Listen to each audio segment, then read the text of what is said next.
اور کہیں ہمیں یہ غریبوں میں راشن تقسیم کرتا ہوا نظر آتا ہے، اور کہیں مظلوم کے ساتھ یہ گروپ ہمیں کھڑا نظر آتا ہے۔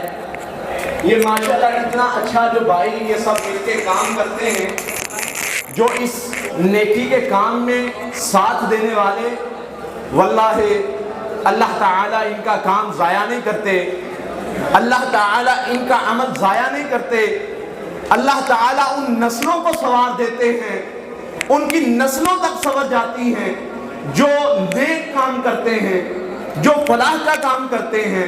حضرت موسیٰ علیہ السلام اور حضرت خضر علیہ السلام کے واقعہ میں ایک بات ملتی ہے۔ حضرت خضر علیہ السلام کو اللہ نے حکم دیا، انہوں نے 2 بچوں کے گھر کی دیوار کو دوبارہ بنایا۔ جب پوچھا گیا کہ اس دیوار کو کیوں بنایا گیا تو انہوں نے بتایا کہ اس کے نیچے ایک خزانہ تھا، اور خزانے کی حفاظت کے لیے اللہ کا حکم تھا کہ اس دیوار کو بنایا جائے۔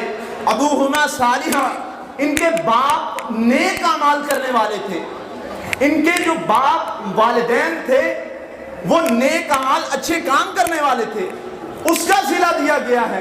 اللہ تعالیٰ اپنے بندوں کا عمل ضائع نہیں کرتے۔ یہ جو بھی کام، جتنے بھائی یہ عمل کرتے ہیں، جتنے بھائی، میں سب کو مبارکباد دیتا ہوں اس نیکی کے کام میں، اور جو بھائی اس کے اندر حصہ ملاتا ہے، اللہ تعالیٰ اس کو دنیا میں بھی اجر سے نوازیں گے اور آخرت میں بھی اجر سے نوازیں گے۔ انسان سوچتا ہے کہ دنیا میں مجھے اس کا کیا اجر، فلاحی کام ہے، اس کا تو کوئی اجر نہیں۔ اللہ کبھی انسان کو سکون کی صورت میں اجر دیتے ہیں، کبھی عزت کی صورت میں اجر دیتے ہیں، کبھی صحت کی صورت میں اجر دیتے ہیں، کبھی فرما بردار اولاد کی صورت میں اجر ملتا ہے۔